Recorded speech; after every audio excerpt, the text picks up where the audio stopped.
સુખદેવજી મહારાજ રાજા પરીક્ષિતને કહે છે કે હવે પૂતના મોક્ષની કથા આવે છે.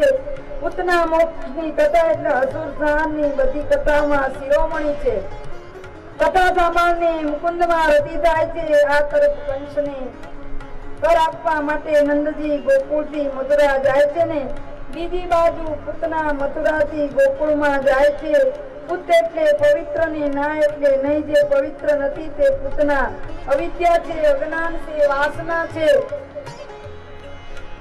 સ્વભાવે દુષ્ટ છે, પરંતુ સ્વરૂપે આકર્ષણ બનાવ્યું છે, સ્વરૂપ આકર્ષણ વાળું બનાવ્યું.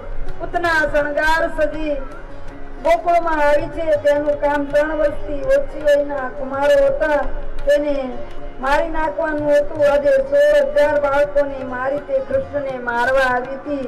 એને કહ્યું તું કંસે કે આ ગોકુળના આજુબાજુના મથુરાની આસપાસના જેટલા ગામડાની અંદર બાળકો નાના જન્મ્યા હોય તેને તું બેન મારી નાખજે. પૂતનાએ બીડું હાથમાં લીધું છે. પૂતના મોક્ષની કથા એ તો અદ્ભુત છે. 6 દિવસનો બાળક જેનું આકર્ષણ કેવું હતું કૃષ્ણને જોઈ બધા બાન ભૂલી જાય છે. આજે પૂતના ગોકુળમાં આવી છે અને પૂતના યશોદાને ઘેર આવી.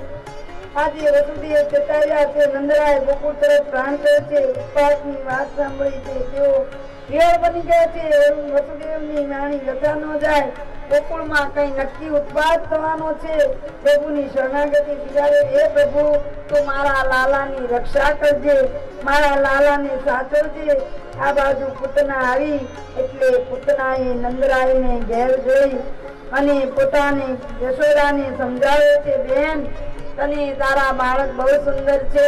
હું તમારી બેન થાઉં છું. તમે મને ઓળખતા નહીં હો પણ હું તમારી બેન થાઉં છું. તમારા લાલાને બધા વખાણે છે.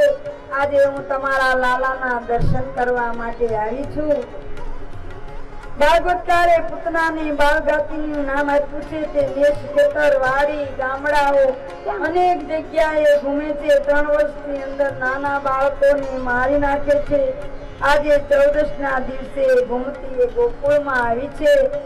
પૂતનાએ અદ્ભુત સ્ત્રી ધારણ કર્યો છે. મોં પમાડીથી આંખના કટાક્ષ કરે છે. તેનું સ્વરૂપ સુંદર છે, મન મેલું છે, આકૃતિ સારું છે પણ કૃતિ ખરાબ છે. તેના હૈયામાં હળાહળ ઝેર છે પરંતુ તેને સ્તન પર કાળું ફૂટ ઝેર લગાડ્યું છે. એવી પૂતના આજે ગોકુળમાં આવી છે. નંદરાયના દરબારમાં પ્રવેશ કર્યું. તને કોઈ રોકી નહીં કેમ કે મોહ કટાક્ષથી બધાને આંજી દેતી હતી એટલે કોઈ એને રોકી નહીં.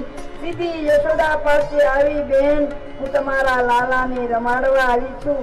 પૂતનાને આંખ ન આપી ભગવાને, કારણ કે પ્રભુ જેને આંખ આપે ને તેને હૃદયનું મિલન થાય છે પણ નિર્મળ બની જાય. પૂતનાને આંખ આપે ને તેનું હૃદય નિર્મળ બની જાય તો એ મને મારે એનો મોક્ષ ન થાય. માટે ભગવાને પૂતનાને આંખ ન આપી. ભગવાને પણ આંખ બંધ કરી દીધી હતી. રામજીએ શૂર્પણખાની આંખ આપી ન હતી. રામે શૂર્પણખાની આંખ આપે તો રામાયણની સમાપ્તિ થઈ જાય. શૂર્પણખાએ રાવણ પાસે જઈને સીતાજીનું હરણ થાય નહીં. આ બાજુ ભાગવતમાં પૂતના એક જ છે. આજે કનૈયો 6 દિવસનો થયો છે. માસીબા આવ્યા છે. વધામણી લઈને આવ્યા છે. માસીબાનું રૂપ છે. ધૂણા જન્મી છે. આવી સુંદર સ્ત્રી થઈ અને મને મારવા માટે માસીબા આવ્યા છે. આપણે તૈયાર થઈ જાઓ. આ બાજુ યશોદા કામમાં હતા. લાલાને ગોદમાં લીધો અને વૃક્ષ સાથે લગાડી દીધો. સ્તન પર ભયંકર વિષ લગાવેલું હતું. પિતા જ પ્રાણ હરી જાય એવું કાતિલ વિષ હતું. પ્રભુએ સ્તનપાન કરવા એના ભગવાને કાતિલ ઝેરને મુખે લગાડ્યું. સ્તનપાન કરવા લગાડ્યા. 2 હાથે એના સ્તન પકડી ભગવાને ચૂસવા માંડ્યા. પોતના છોડી દે કરવા માંડી. કનૈયાએ આંખ બંધી કરી અને એના પરમાત્મા એમના ઈષ્ટદેવ મહાદેવને યાદ કર્યા કે ઝેર તો તમે પચાવી શકો પ્રભુ, તમે આવો. આજે વિષ્ણુ પાન તમારે કરવાનું છે.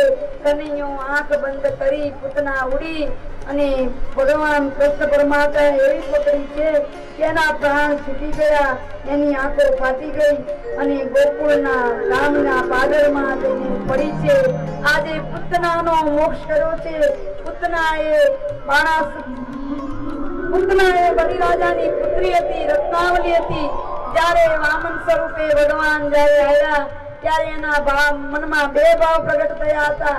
એક નાનો બટુક ભાવ જોઈને એને એમ થઈ ગયું કે આવો બાળક મારે હોય તો હું સ્તનપાન કરાવું. અને પછી એના બાપનું જ્યારે રાજ લઈ લીધું, વૈભવ લઈ લીધો, ત્યારે તો એને મનમાં થયો કે આને મારી નાખવો જોઈએ. ભગવાન કે લાવ તારી બે ઈચ્છા પૂરી કરી દઉં. સ્તનપાન પણ તે મેં તને કર્યું અને મેં તને મોક્ષ પણ આપી દીધો. પૂતના માસીનો મોક્ષ થઈ ગયો છે. બોલો બાલકૃષ્ણ લાલ કી જય.